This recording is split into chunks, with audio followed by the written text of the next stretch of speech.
Ahora consideren que alguien más amplió la base de datos y hay 2.928 observaciones. Quiero aclarar que estos datos son verídicos y corresponden al valor de la Tierra en una ciudad latinoamericana con respecto a la distancia a un sistema de transporte masivo. Sugiero dos ejercicios para que los estudiantes puedan practicar y refinar sus conocimientos sobre este tema de las correlaciones. El primero es hacer una gráfica de distancia contra precio.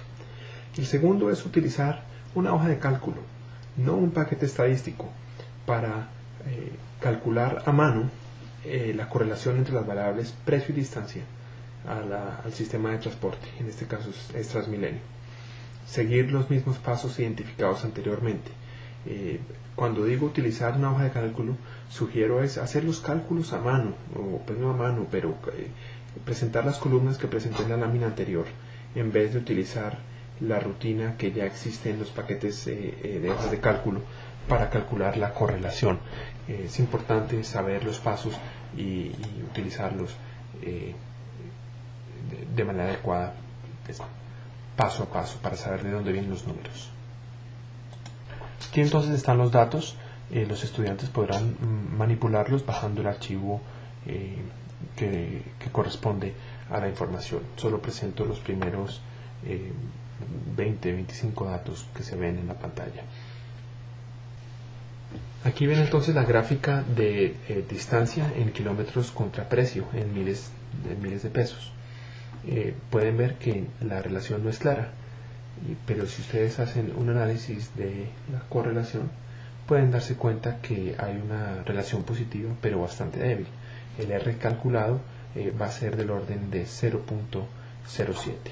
Esto confirma entonces los datos los cálculos que los estudiantes han podido hacer en Excel con los datos que se dieron. Ahora pasamos a hablar entonces de la significancia del coeficiente de correlación. Con la muestra original de 18 predios, imagen que se encontró que tenía una correlación de menos 0.9, pues ustedes se dan cuenta que es una muestra bastante pequeña, es solamente de 18 predios, y saben que a medida que el tamaño de su muestra aumenta, pues ustedes van a tener más confianza sobre la inferencia que van a poder hacer sobre las relaciones que existen. Es precisamente lo que les otorga el teorema del límite central. Recuerden, por ejemplo, cuando utilizábamos esa simulación estadística del muestreo, cuando utilizábamos una muestra mucho más grande, pues era mucho más fácil aproximarse al promedio y el error de la distribución muestral de la media era mucho menor. Es por esto que esa correlación que encontramos de 0.9 pues puede ser el resultado del azar o chance. Es decir, que no necesariamente podemos rechazar la hipótesis de que en la población la correlación entre los dos sea cero. Y yo puedo a ustedes producirles o darles 2 o 3 ejemplos con muy pocas observaciones en las que sale una correlación bastante alta, pero simplemente porque es el resultado de chance. Es decir, tenemos una muestra muy pequeña. Para determinar la significancia de una correlación entre dos variables, recurrimos de nuevo a la estadística de t, es decir, a la t de estudiante, que podemos calcular para una correlación entre dos variables. Como en la sesión de las pruebas de hipótesis, tenemos una hipótesis nula, que en este caso es que la correlación entre las dos variables en la población es cero, y tenemos una hipótesis alternativa que nos dice que la correlación en la población no es cero. Entonces vamos a rechazar la hipótesis nula si encontramos una estadística de t que es mayor a la estadística crítica, al nivel crítico de t debido a la distribución, o si es menor a menos t. Recuerden que ese valor de t es determinado por no solo el nivel de significancia, sino por los grados de libertad que se manejan en este momento. Ven en la fórmula que estoy utilizando t de alfa medios y n-2. ¿Qué quiere decir esa nomenclatura? Alfa medio, si recuerdan, alfa es el nivel de confianza. Entonces, si alfa es 5%, 0.05, estamos hablando de un nivel de confianza del 95%. Si alfa es 10%, estamos hablando de un nivel de confianza del 90%. Si alfa es 0.01, estamos hablando de un nivel de confianza del 99%. Hablamos de alfa medios porque, si ustedes ven la hipótesis alternativa, no es que la correlación en la población sea mayor que cero. Tampoco es que la correlación de la población sea menor que cero, sino es que la correlación de la población sea distinta de cero, es decir, mayor o menor. Y porque estamos admitiendo la posibilidad de que sea mayor o menor y no tenemos ninguna evidencia que nos sugiera que lo que nos interesa es que sea mayor o menor, puede suceder en ambas ocasiones, entonces nos enfocamos en la posibilidad de que tengamos un T que esté en el lado derecho de las colas o el lado izquierdo de las colas. Si recuerdan, esto lo llamábamos un test de una prueba de dos colas. Si nos interesara solo que fuera mayor, pues sería una prueba de una cola. Y si nos interesara que fuera menor, sería entonces una prueba de una cola, enfocándose en la cola izquierda, no en la cola derecha. Como nos interesa la desigualdad, es decir, para la hipótesis alternativa, es decir, que la correlación en la población no es cero, entonces estamos haciendo una prueba de dos colas. En la mayoría de investigaciones en las ciencias sociales, yo creo que uno utiliza una prueba de dos colas y solo puedo recordar una o tal vez dos análisis que yo he hecho en los que he hecho pruebas de una cola en términos estadísticos para la publicación de artículos y análisis de investigación. El n-2 nos muestra los grados de libertad. Cuando estábamos hablando de una media, por ejemplo, si ustedes recuerdan, los grados de libertad eran n-1, porque estábamos utilizando simplemente la estimación de la media. En el caso de la correlación, perdemos 2 grados de libertad porque estamos estimando la normal estándar de X y la normal estándar de Y para cada caso. Entonces estamos perdiendo 2 grados de libertad, que es lo que nos lleva un poco a penalizar la distribución T. Cuando sus muestras son de más de 100 observaciones, pues no hay mucha diferencia entre que los grados de libertad sean 99 o 98. Pero si ustedes tienen 25 observaciones o 30, ya empieza a sentirse la diferencia de un grado de libertad menor que se está usando para el cálculo de la correlación. La fórmula para el cálculo de T está dada por la caja verde que ven en la pantalla. Es la correlación multiplicada por la raíz de n-2 dividido por la raíz de 1 menos r al cuadrado. No voy a demorarme aquí en detallar de dónde viene esa fórmula, pero lo más importante es que si ustedes calculan la estadística T a mano, van a poder darse cuenta de que si la correlación es estadísticamente significante o no, al comparar lo que les dé con los cortes críticos que encuentran en una tabla T. En la clase número 2 les había yo dado un enlace, un link en el internet para que puedan acceder a una tabla de la T de estudiante que les muestra los cortes críticos para distintos niveles de confianza. Continuando entonces con el ejemplo de los 18 casos para mostrarles a ustedes cómo se calcula la estadística de T, la significancia del coeficiente de correlación, sería entonces R 0.9207 por la raíz cuadrada de 18 menos 2, o sea 16, dividido por la raíz cuadrada de 1 menos R al cuadrado. Es decir, que el T es menos 9.4. Los valores críticos para una prueba de dos colas con 18 grados de libertad son 2.12 y menos 2.12.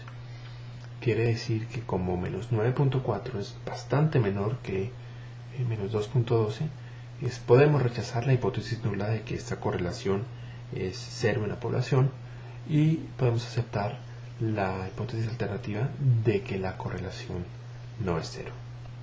Muy cercanamente relacionado al coeficiente de correlación es el coeficiente de determinación.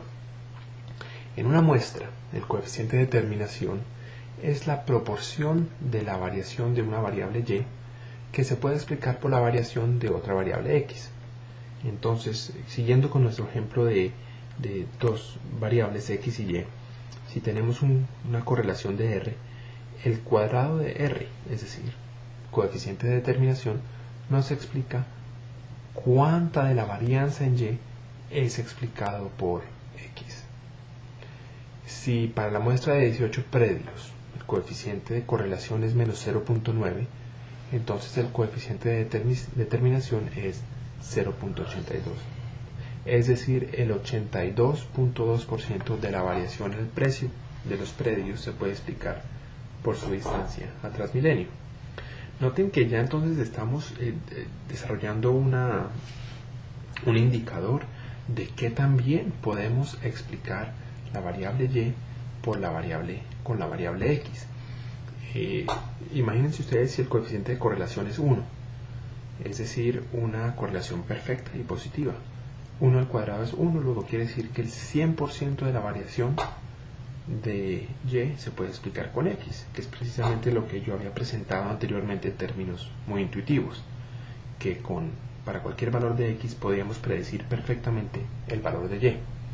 Igual si es menos 1, siendo negativo, el cuadrado de menos 1 es 1, luego 100% de esa variación es explicada por x.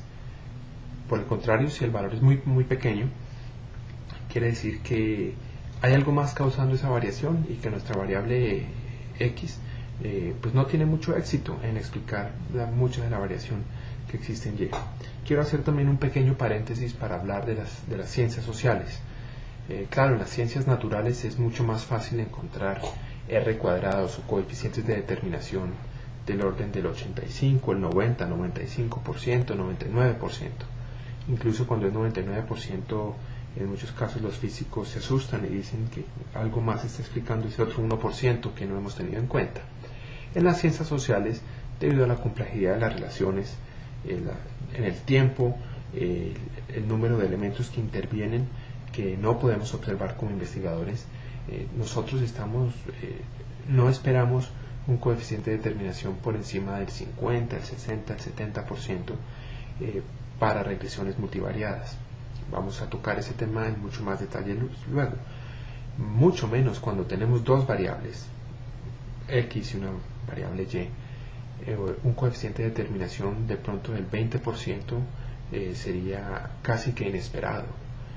Del 15%, del 10% es mucho más lógico y es mucho más normal.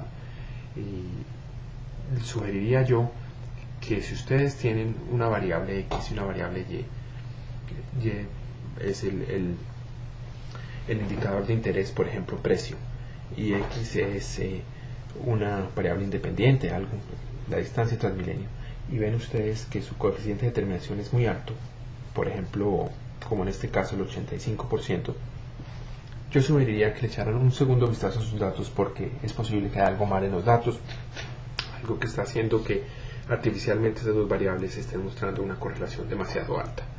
Luego tengan eso en cuenta para sus estudios y para hacer, digamos, un chequeo desde un punto realista para evitar sorpresas posteriores.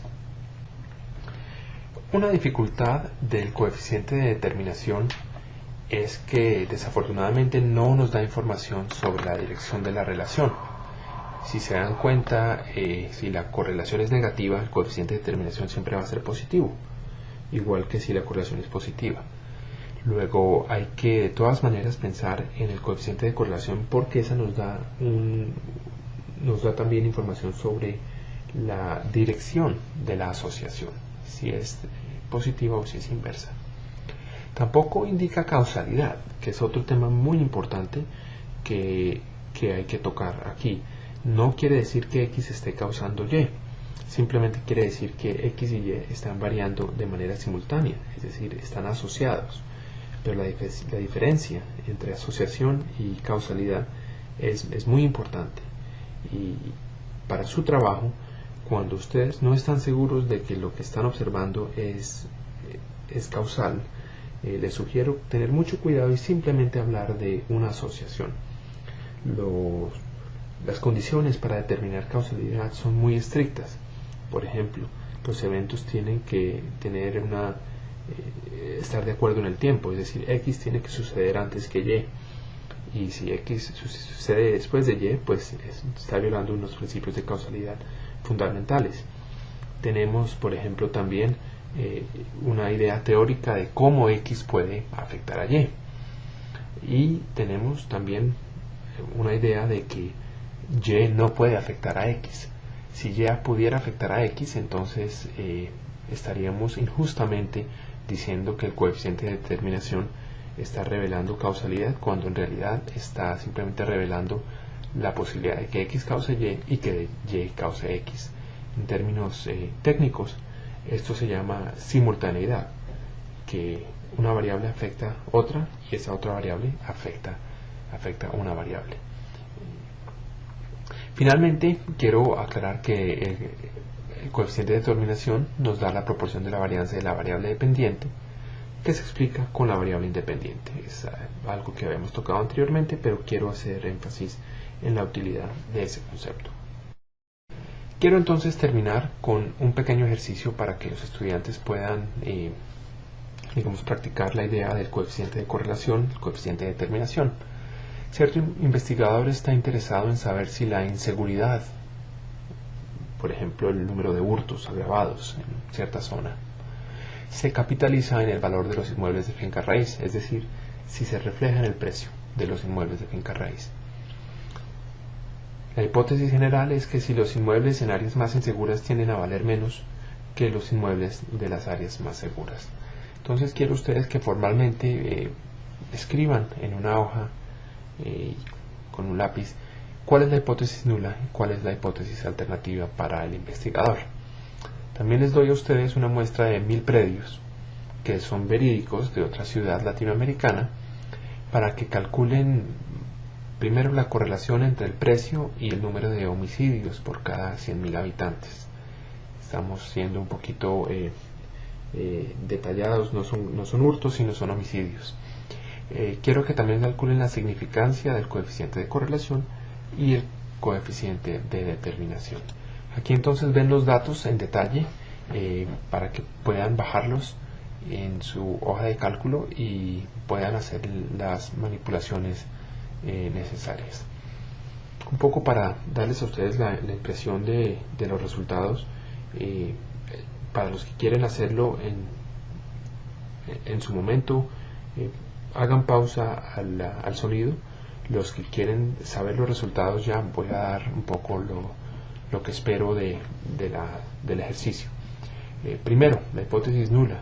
La hipótesis nula sería que la correlación entre las dos variables, la variable de homicidios y la variable precio en la población, es cero. La hipótesis alternativa es que la correlación no es cero. Ustedes podrían decir que o podrían haber desarrollado una hipótesis alternativa que fuera que la correlación en la población es menor que cero, porque ustedes me dirían, pues hombre, a mí me parece que si ha de haber alguna relación tiene que ser negativa, a más crimen pues menor valor del suelo. Yo espero que sea menor, no veo ninguna posibilidad de que sea mayor, por tanto lo que tengo que hacer es una prueba de una cola. Y tal vez yo aceptaría esa explicación y ese argumento. La correlación entre el precio y el número de homicidios por cada 100.000 habitantes, de una vez les anticipo, es menos 0.1612, es decir, 0.16. Efectivamente, a medida que los crímenes, homicidios aumentan, disminuye el valor de la propiedad. Y la significancia de la correlación, la estadística T es de menos 5.16, y menos 5.16 es significativamente menor que los valores críticos para un test de una prueba de una cola y para una prueba de dos colas, a un nivel de confianza del 99%, y por ende decimos que esta relación es estadísticamente significante. Finalmente, el coeficiente de determinación es el coeficiente de correlación elevado al cuadrado y esto nos da 0.026, y quiere decir que el número de homicidios explica el 2.6% de la variación en los precios del suelo. Dejando este tema para discusión como un ejercicio último, piensen ustedes que, basados en los resultados que acaban de calcular, algún científico social concluye que, abro comillas, hay que disminuir los homicidios, con eso aumentamos los precios de la finca raíz. Les pregunto ya a ustedes para que reflexionen, ¿tiene razón ese científico? ¿Por qué tendría razón o por qué no tendría razón? Piensen en este enunciado y podremos discutirlo en la próxima clase brevemente. Gracias.